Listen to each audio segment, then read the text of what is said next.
currently, every one of us, obviously we have our maximum lifespan. That's the length of our life and when we die. But every one of us also has our health span, which refers to the years in our life that are disease-free. And one 2020 analysis on US population found that the average life expectancy in the US was around 73, but the disease-free life expectancy, so the health span, was around like 60, 64. So there's a pretty big gap between those years. And if you look at it, then you're spending like around 1/8 or 1/9 of your life being sick, if that makes sense. So how do you bridge that gap? How do you stay healthy for longer? That's going to just improve the quality of your life in the later years, and theoretically it would also increase the maximum lifespan. Collective Insights is a voyage through topics and technologies revolutionizing human well-being. Groundbreaking approaches for a better world and a better life await you. Welcome to Collective Insights. Hi, I'm Dr. Dan Stickler. Before we get into today's episode, I want to talk to you about a protocol that I'm passionate about that I use in my practice. Everyone wants to slow down aging, but few are really doing it the right way. There's something I do recommend for my clients doing just 2 days a month. It's a bodily cleanse that helps get rid of old defective cells. These are sometimes called senescent cells or referred to as zombie cells, and they are shown to be related to so many symptoms of poor aging. This bodily cleanse is a supplement which contains a group of ingredients called senolytics. Senolytic ingredients help our body to flush senescent cells, helping with easier repair and rejuvenation from muscles to joints to how we feel every day. Qualia Senolytic is the bodily cleanse supplement taken just 2 days a month for healthy aging that you have to try. Now, research on aging and longevity, including a beta study on Qualia Senolytic, shows that senolytic supplementation can play a huge role in enhancing how we age. Now, to learn more about senolytic research and to try Qualia Senolytic risk-free for 100 days, go to neurohacker.com, use the code PODCAST, that's PODCAST, for a free gift with purchase. That's Qualia Senolytic for better aging at neurohacker.com. Hello, this is Dr. Greg Kelly. I'm the Director of Product Development at Neurohacker Collective and your host for today's Collective Insights podcast. And with me today, I'm thrilled to have Siim Land, the best-selling author and speaker from Estonia. He's written and co-authored up to 9 books on health optimization and biohacking, including the book Win, Achieve Peak Athletic Performance, Optimize Recovery, and Become a Champion, which we're going to dive into today. Siim, welcome to the show. Yes, thanks for inviting me and glad to speak with you. Yeah, so what I want to do is jump right into Win. So maybe start just telling us a little bit about, what brought you to co-author the book, the person you co-authored with, and what the book's about for our audience. Yeah, so my co-author, Dr. James DiNicolantonio, we had already written 2 books before Win. They were the Immunity Fix and the Mineral Fix, and Dr. James is, I guess, most known for the Salt Fix, which is his book about salt and hydration and kind of overcoming some myths about salt intake. And he's just a fan of physical fitness and sports performance as well, as am I. And we didn't have any plan to write Win about physical performance specifically. But he came out with the idea of, hey, we can write some pretty unique or like a groundbreaking book in terms of optimizing physical performance and all aspects of it, not just like nutrition or the workout side, but also like hydration and recovery and sleep and many other things that we talk about in the book. And then we also brought in our third co-author, Tristan Kennedy, who is the nutritionist at Conor McGregor's company, McFast.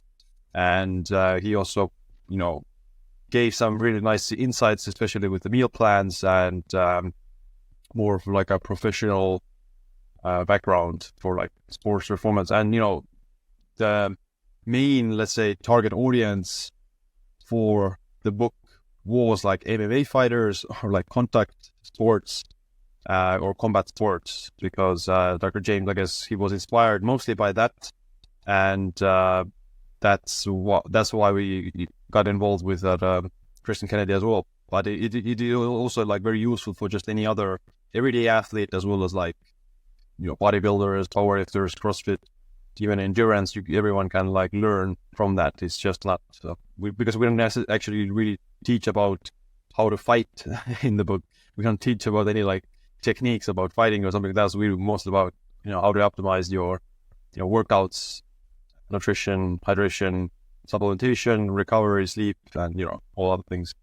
Well, I just want to plug the book. I've read it. For the audience that isn't familiar with it, it's really scientifically well done. Lots of studies are both cited, but then broken down in ways that are meaningful for the audience.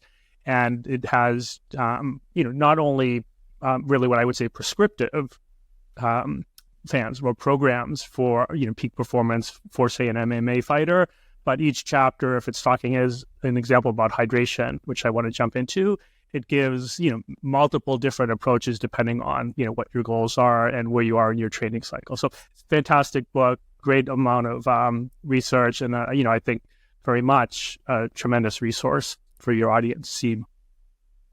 So with that, hydration is a huge interest of mine. I know I've seen you on X do long educational threads on it, and it's chapter 2 in the book. So I wanted to jump into that, maybe start just at the basics. Let's, tell the audience what you mean by hydration, terms like electrolytes.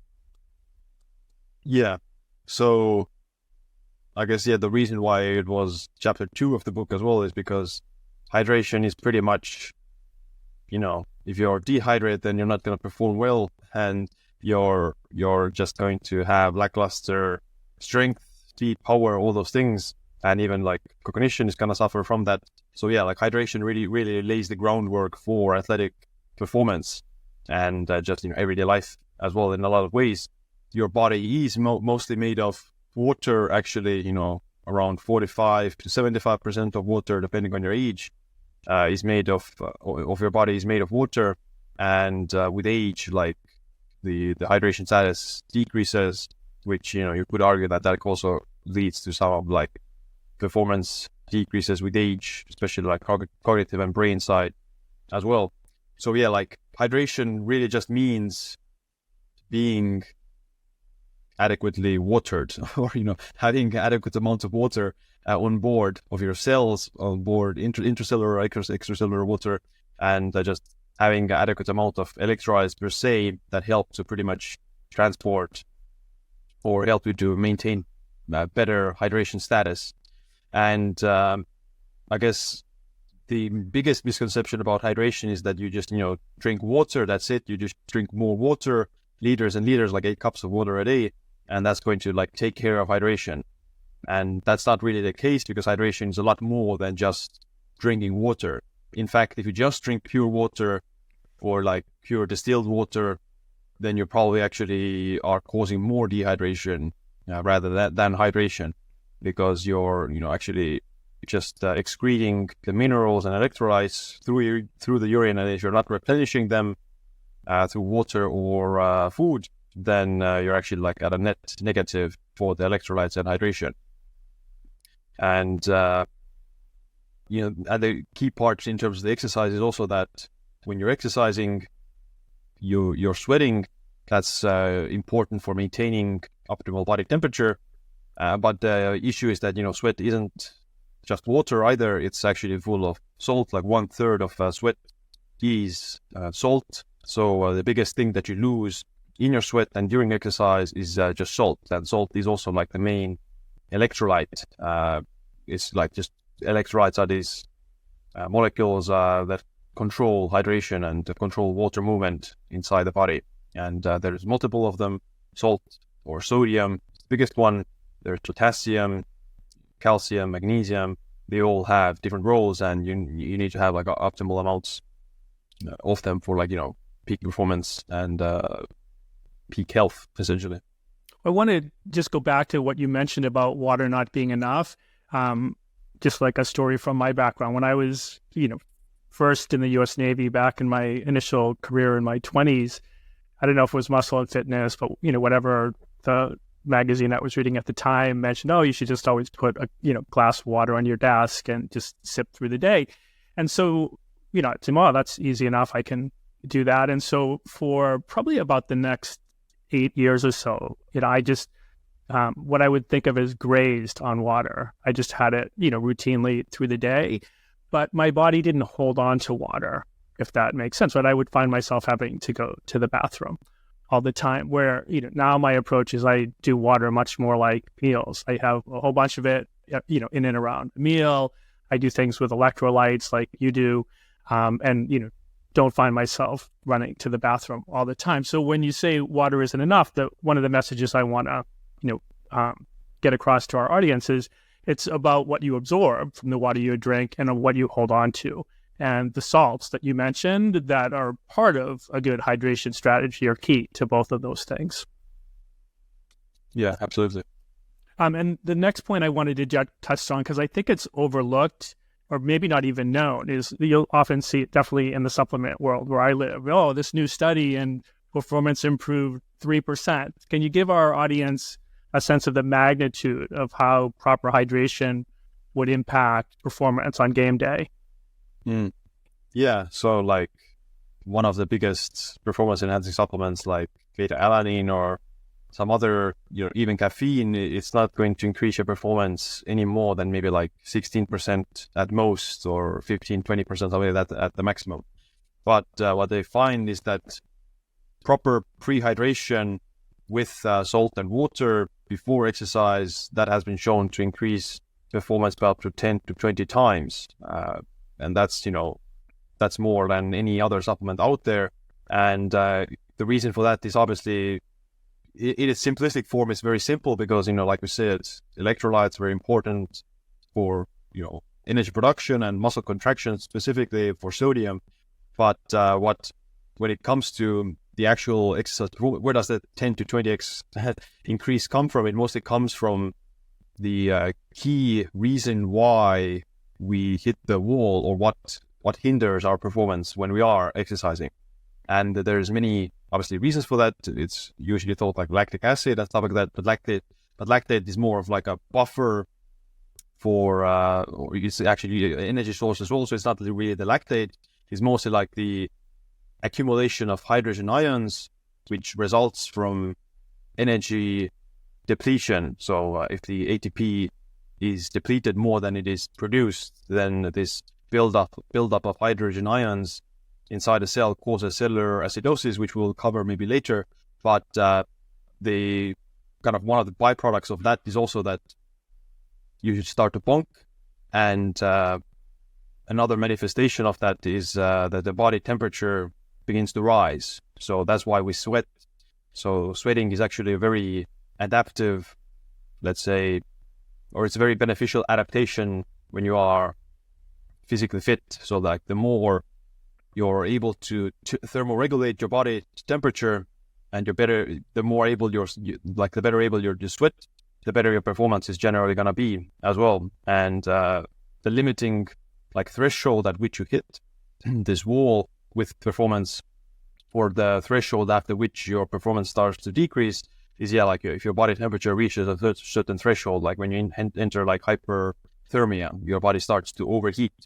And pretty much sodium and water, or salted water, is going to help to postpone that. It boosts your blood volume, which enables your body to dissipate heat much more effectively. It has a larger, let's say, body of for lack of a better word, body to dissipate the heat into, and that pretty much postpones this overheating and hyperthermia that happens during exercise. And that's pretty the easiest way to actually boost your performance, is to consume some salted water before the exercise, because you want to do it before rather than, of course you can do it during the exercise as well to a certain extent, but yeah, you want to boost your blood volume before exercise already. And there are a lot of studies, even dozens of studies, showing that rehydrating with salt and water is able to boost performance. And the let's say types of exercise varies. It's been shown in endurance exercise, it's been shown in high intensity exercise, even strength training, and more high intent, this weightlifting style exercise as well. It's been fun to do that. And I want to just touch on a few points that I found interesting in your book. So one was how you went about doing it. And my recollection in the book is you'd start, 60 minutes or so before your event to do the hydration. It's not something you'd just chug down a minute or two before. Is that correct? Yeah, I mean, you're going to probably get diarrhea or something if you chug down a lot of salted water immediately, or even like baking soda or sodium bicarbonate. Doing that probably leads to some gastrointestinal stress for most people. So yeah, like 1 hour before, a higher salt solution mixed around like 22 to 33 ounces of water is what is kind of, we've came to the conclusion is the optimal, let's say, formula. And when they compare, zero salt and somewhat of a larger, like not a very large amount, but large in traditional meanings, so like maybe like 1,400 milligrams of sodium versus up to like 2,000 to 4,000 milligrams of sodium in that water, so 22 to 33 ounces of water, then the higher salt solution always does better. So yeah, like even if you take 2,000 to 4,000 milligrams of salt 1 hour before exercise, that's going to increase the performance more than 1,000 to 2,000 milligrams of sodium. So yeah, of course, depends on the exercise. If you're just going for yoga, then it doesn't make sense to take 4,000 milligrams of sodium. But if you're going for a half marathon or 10K, 5K, something like that, then like a higher salt amount, at least based on our research, does provide a better performance enhancing effect than either zero salt or a smaller salt amount. And you can also improve that hydration status or the sodium absorption more with glycine. So glycine is an amino acid that helps with sodium absorption, but it also has its own effects in lowering body temperature. So it's an additional benefit for lowering the body temperature that happens during exercise. And, in the book, we also talk about some other strategies that tie into the overheating. So if you cool down the body even during exercise, so that in some of the studies, they use this hand cooling devices, or these mittens that cool down the hands. And because your body regulates the heat the most through the hands and the forehead and the feet, then that is one of the easiest ways to lower the body temperature very fast. And immediately after doing that, the performance increases, especially when they're doing some pull-ups or something like that. Cooling down the body during exercise as well enables to enhance the performance. But if you have hydrated before exercise with the salt, then your body is already going to be operating at a lower body temperature during the exercise. So you overheat less, you maintain better body temperature during exercise, and you also sweat less, or you maintain better electrolyte status. You lose less electrolytes through the sweat if you have hydrated properly before. One thing I just wanted to make sure that I have correct from your book, you had mentioned just earlier in this podcast that something like a well done salt solution before, we'll just say endurance performance or long distance cycling, would improve performance by about 20-fold. So the way I think of that, if maybe caffeine, usually you could bicycle for an extra minute, the salt solution would be an extra 20 minutes. Not that your overall performance would improve 20-fold. It's just compared to other things, it's a 20-fold, more of an improvement. Yeah, in one of the studies they did look at, so they were cycling at around 70% of the VO2 max at a hot temperature, 32 degrees Celsius. And they found that taking 2,800 milligrams of sodium versus 174 milligrams of sodium only like that, the high salt group was able to cycle 20 minutes longer than the low salt group. So yeah, you're able to just exercise longer because your body is cooler. It has better hydration, and it also is lower body temperature. And the other, there's a few other things you point out in the book, but ratings of perceived exhaustion. So when you finish, you feel not as if you worked as hard, and all types of other physiological benefits as well. So just a great pre-workout, especially pre-event solution. And just for the audience, I want to also point out that there's different programs mentioned, for training versus, for an event in the book Win by Siim. And then for sure. I don't think it gets anywhere near enough attention, but you did touch on it here quickly, the role of hydration in both cognitive performance and aging. So I know, I tended always to think of it because of, how prominent hydration's been in my life in sporting events, as, that's what hydration drinks are for.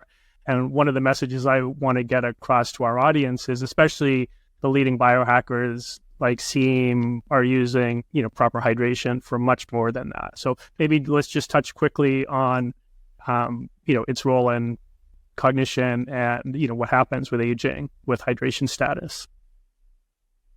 Yeah, so with age, dehydration occurs. So like you lose quite a lot of hydration status with age. It's the reason for that. I haven't delved into that much of the reason why it happens, but probably has to do with some aspects of like gut issues. So like older people tend to also have poorer intestinal barrier function, and they have malabsorption, just like a bit more malabsorption than someone in their teenage or 20 years of age. So it's probably like a mixture of many things. And of course, older people, they might not pay attention to nutrition that much. The dehydration certainly has a negative effect on cognitive aging and just brain function. And, everyone can just test it out.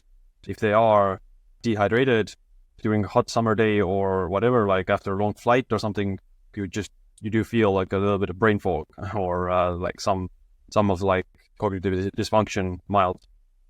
I know one of the things that I see routinely from some of the people I would follow on X, like yourself as an example, so from the old Twitter, current X, is, people starting their day with hydration strategies. So just to, for the audience, that's something to consider. It's definitely something that I implement myself.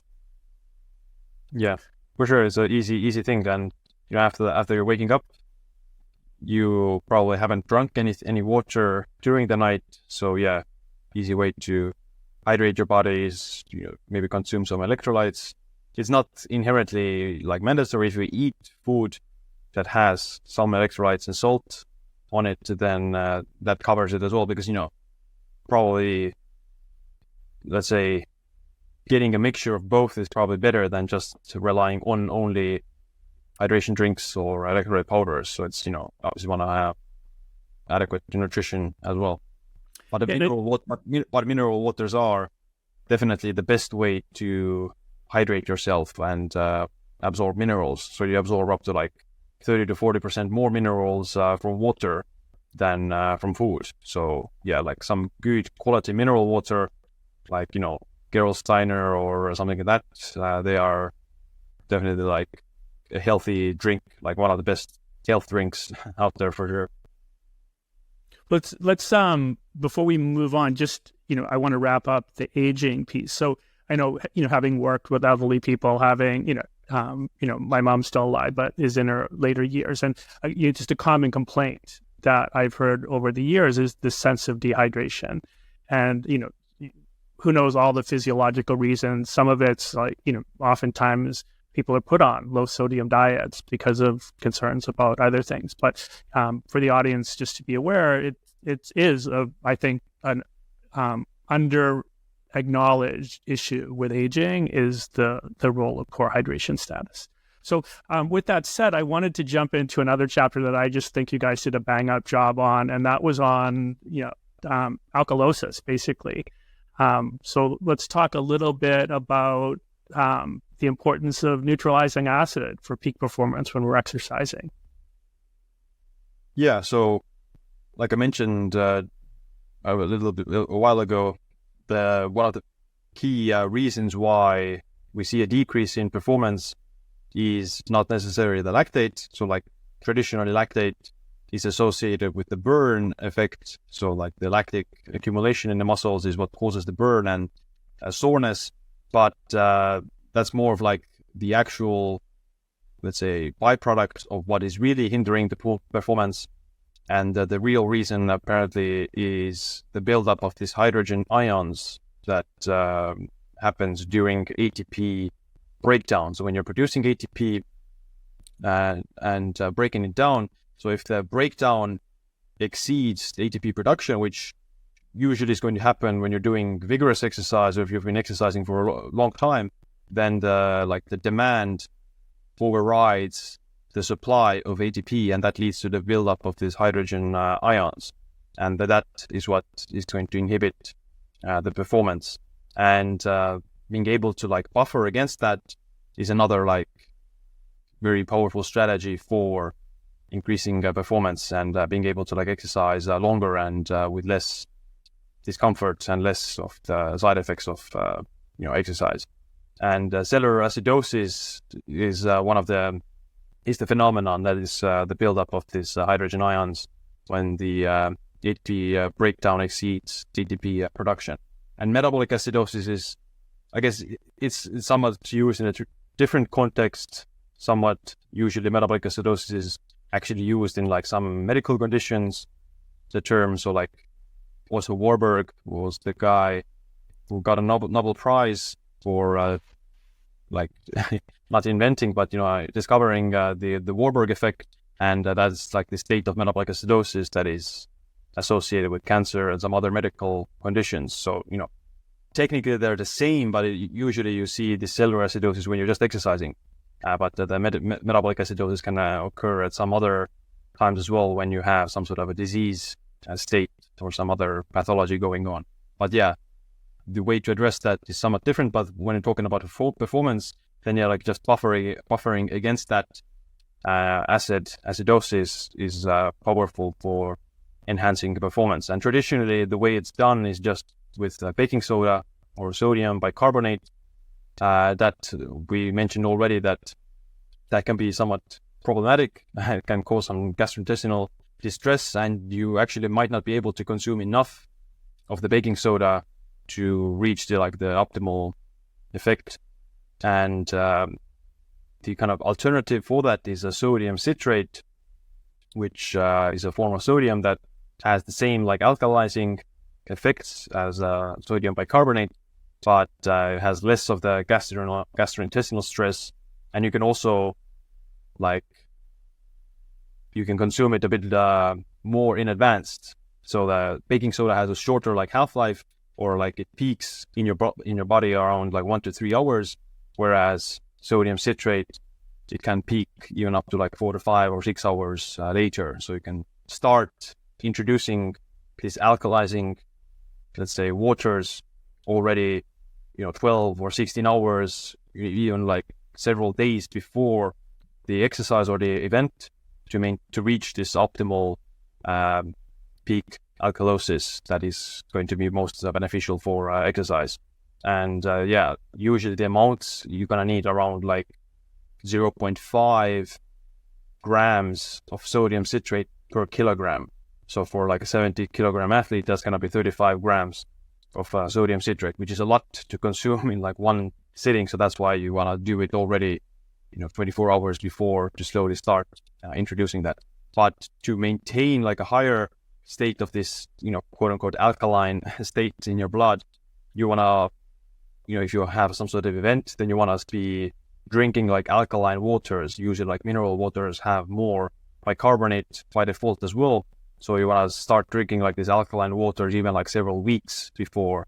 And from a diet side, also not eating that many quote unquote acidic foods. Animal products generally are more acidic, and you want to balance it with more base foods like plants and prunes, different kinds of vegetables, maintain the alkalinity a bit more. So you want to start doing that already a few days and weeks before an actual physical event, and to start introducing the alkaline waters as well as the sodium citrate solution around 24 hours or 48 hours before the actual event. I know for me, not being a performance athlete or doing any type of competitions, I just thought one of the cool things about that chapter was you're mentioning, it's good to start to gradually build your buffering capacity over the long term. And so you had mentioned already Gerolsteiner as a mineral water that you guys call out in the book, but I just thought, that's a great and simple hack to implement into my life. So thank you for that. Yeah, and this is another example of the difference between a performance athlete and a regular person who just exercises. and the takeaways are also somewhat different. For the athletes, we have, like exact formulas in the book of how much of the sodium citrate and salt and water and all those things to consume before the event. And that's obviously like a competition event where you want to be performing at your peak all the time. You don't actually want to do that as a everyday training, or even like if you're off season training to build your base, you don't want to be taking all the salt solutions and all the things every time, because there are some benefits to actually training slightly dehydrated as well. So it's called dehydration acclimation. So if your body is used to training dehydrated, then you actually perform better while being dehydrated in the event as well. And there are like some times of the day or some like easier exercise sessions. It's actually might not be the best idea to hydrate yourself very well. You want to actually train like slightly dehydrated so that your body will get used to it and build this adaptation. And the same with like heat adaptation, which we talk about in the book as well, for your body to like be able to regulate its body temperature much better and to not overheat that easily. Then in off season and before the events, is actually good to do the sauna. So the sauna has been shown to increase heat adaptation and heat acclimation. So your body is able to lower the body temperature during exercise and maintain this cooler temperature as well during the exercise. Well, thanks. Well, another thing I really appreciated in your book is just the detail that you and your co-authors go into on the biochemistry and physiology of things. So with that, one of the things I don't think gets enough attention is that ATP to be active requires magnesium, which, I thought it was brilliant that you point that out. We often think of magnesium as an electrolyte, but I know whenever I think of ATP, I always think of ATP magnesium. It's that combination that does cellular work. Yes. So with that, I wanted to just give a plug for your book, The Mineral Fix, since you mentioned it earlier, and maybe just really briefly tell your audience, or tell our audience who you think that book would be, perfect for, and, a few of the big picture things in it. Yeah. So The Mineral Fix, it's about all the essential minerals and the non-essential minerals as well. And the reason we wrote that is because Dr. James was very big on, or is very big on minerals. I think he's the leading expert on minerals in the world. And we wrote the book to just have like the Bible for minerals, because there's no other book like that out there right now that just goes into detail of all the minerals, what are their roles, what are the consequences of not getting enough of them, what are the foods, how much you need, and etc. It's very in-depth. It's one of the most in-depth books that we have. And it's certainly pretty scientific, but it's also easy to understand. There's a lot of bullet points. There's a lot of summarizations and conclusions and pictures. And so everyone pretty much read it, but it's certainly not like the first level of, let's say, healthy lifestyle. So like the first level of healthy lifestyle is just, tell me what foods to eat and what not. The Mineral Fix is probably like maybe level 3 in terms of the detail of, okay, how much of these actual minerals and stuff like that do I need? But it's very interesting. Like if you read it, then you start to realize how big of a role minerals play in health and living. Then you look at it at a different lens. And, if you do take away the knowledge in the book with you, then you'll be at a massive advantage in terms of knowing how to optimize your nutrition, and also overcome some of the misconceptions about nutrition when it comes to micronutrients. Thank you.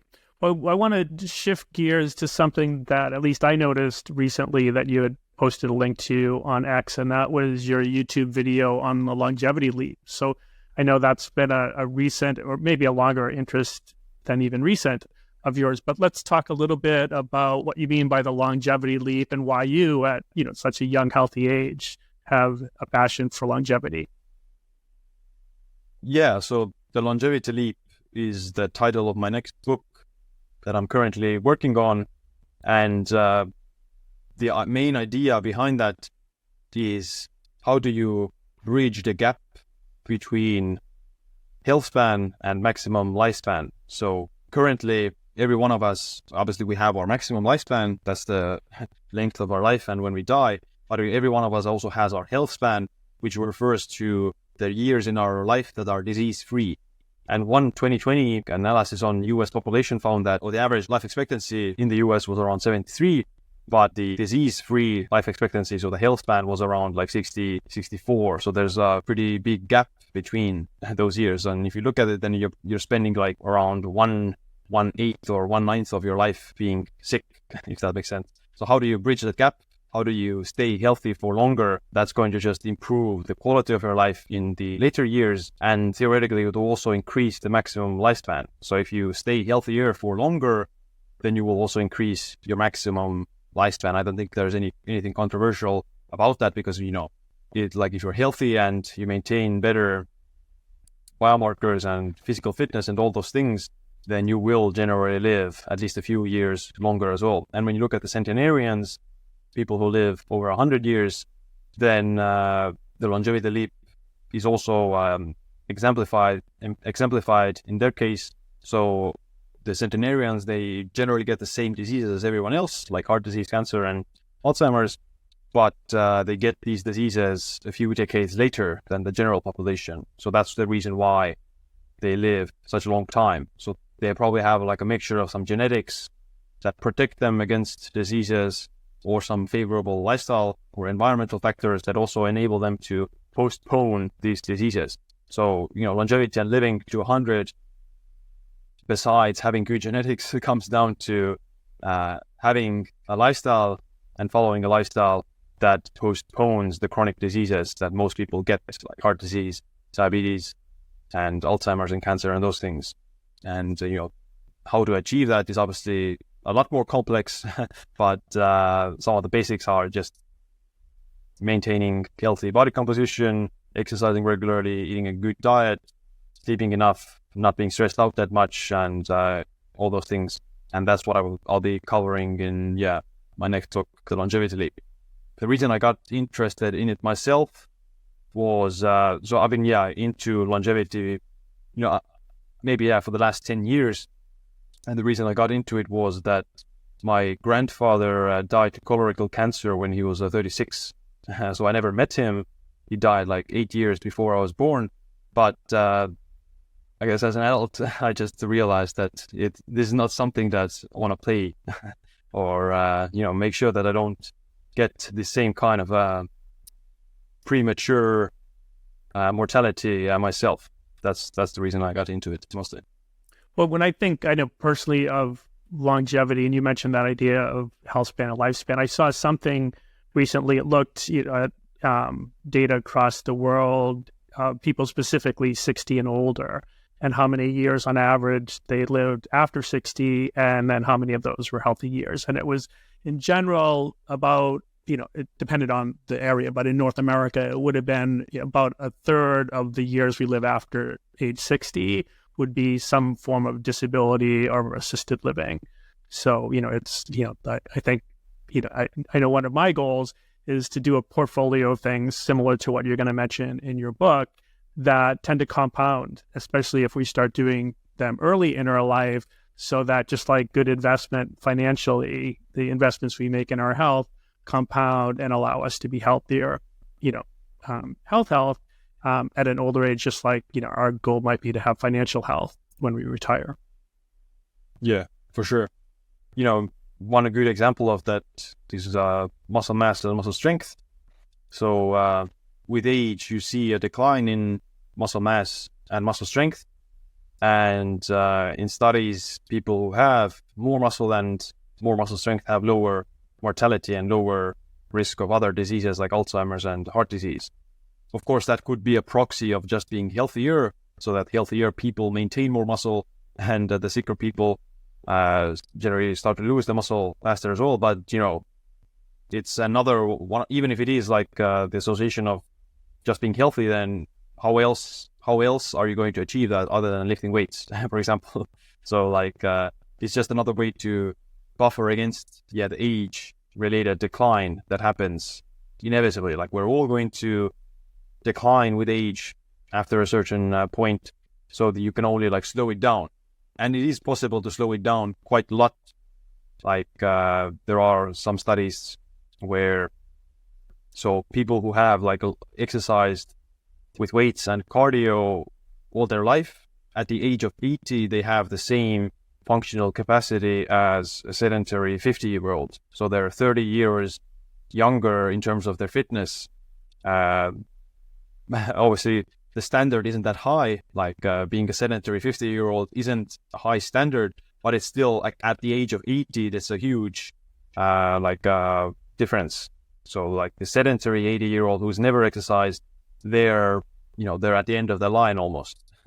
Whereas the 80-year-old who still exercises and is functionally as fit as a sedentary 50-year-old, then, I mean, they can still put their clothes on, they can still climb the stairs, they can still carry their suitcase, they can still lift their grandchild or whatever. So, the older you get, the bigger the difference is in terms of your fitness. So the older you get, the more it matters to be fit, and the more it matters to have strength and muscle mass. When you're 20 or even 40 years old, then it doesn't matter that much, or you're not significantly different from your peers if you exercise.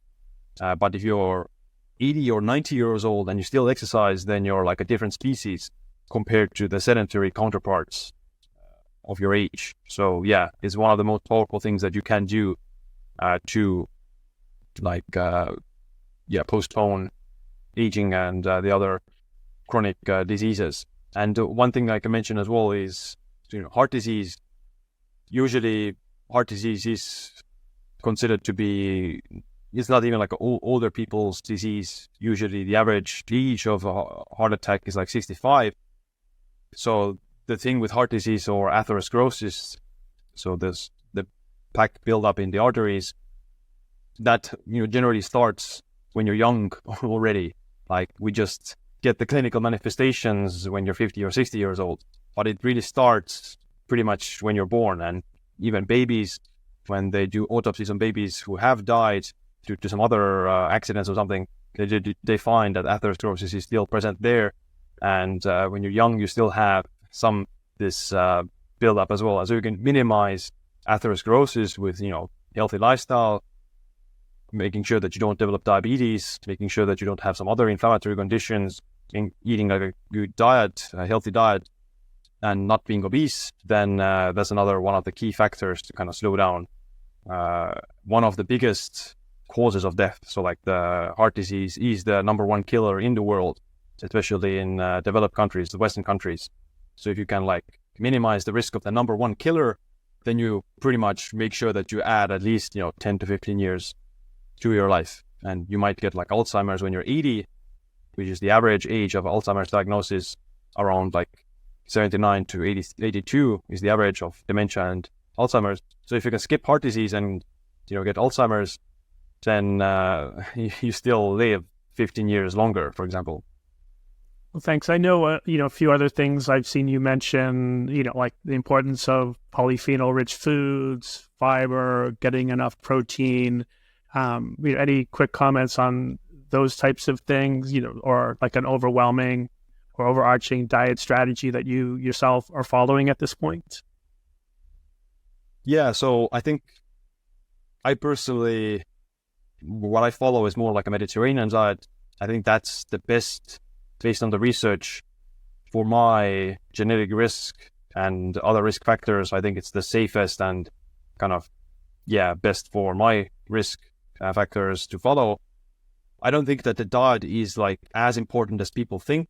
I think the diet is just a means to an end. Of course, you do want to minimize ultra processed foods. You don't want to be eating like a zero protein diet, and maybe like you don't want to be eating like a fruitarian diet or something like that. You want to be like common sense with your diet. But if you have your diet like 80% perfect or 80% optimized, that already pretty much gives you all the benefits that you could get from a diet. So many people maybe just micromanaging their diet to the point where it doesn't matter anymore. So if you get your diet to 80% perfect, which generally means that you eat whole foods, fruits, vegetables, meats, fish, eggs, dairy, nuts, seeds, olive oil, whatever, those kind of whole foods generally, then you're already at where you need to be with diet, in my opinion.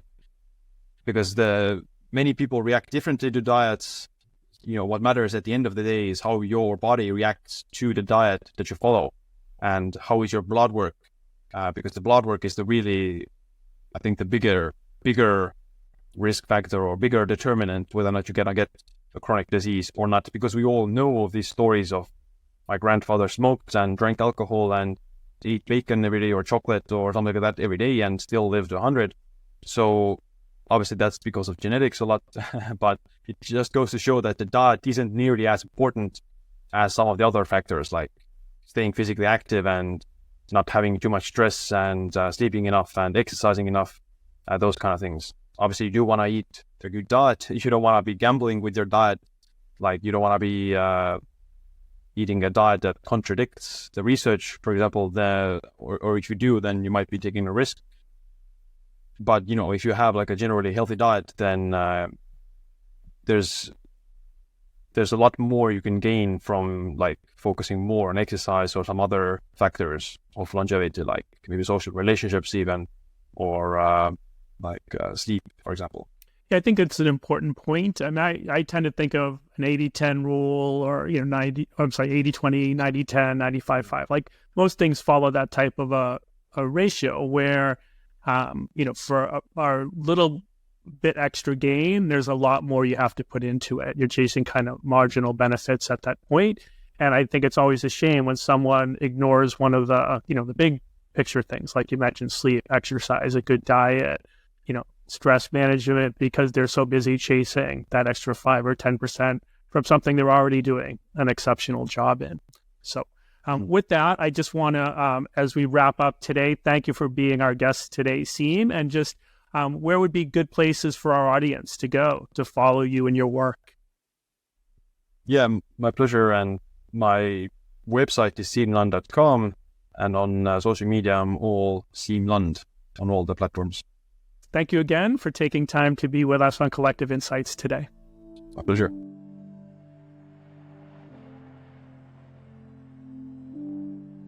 This podcast is for informational purposes only. The podcast is not intended as a substitute for professional medical advice, diagnosis, or treatment. You should not use the information on the podcast for diagnosing or treating a health problem or disease, or prescribing any medication or other treatment. Always seek the advice of your physician or other qualified health provider before taking any medication or nutritional, herbal, or homeopathic supplement, and with any questions you may have regarding a medical condition. Never disregard professional medical advice or delay in seeking it because of something you have heard on this or any other podcast. Reliance on the podcast is solely at your own risk. Information provided on the podcast does not create a doctor-patient relationship between you and any of the health professionals affiliated with our podcast. Information and statements regarding dietary supplements have not been evaluated by the Food and Drug Administration and are not intended to diagnose, treat, cure, or prevent any disease. Opinions of guests are their own, and this podcast does not endorse or accept responsibility for statements made by guests. This podcast does not make any representations or warranties about guest qualifications or credibility. Individuals on this podcast may have a direct or indirect financial interest in products or services referred to therein. If you think you have a medical problem, consult a licensed physician. This podcast is owned by Neurohacker Collective.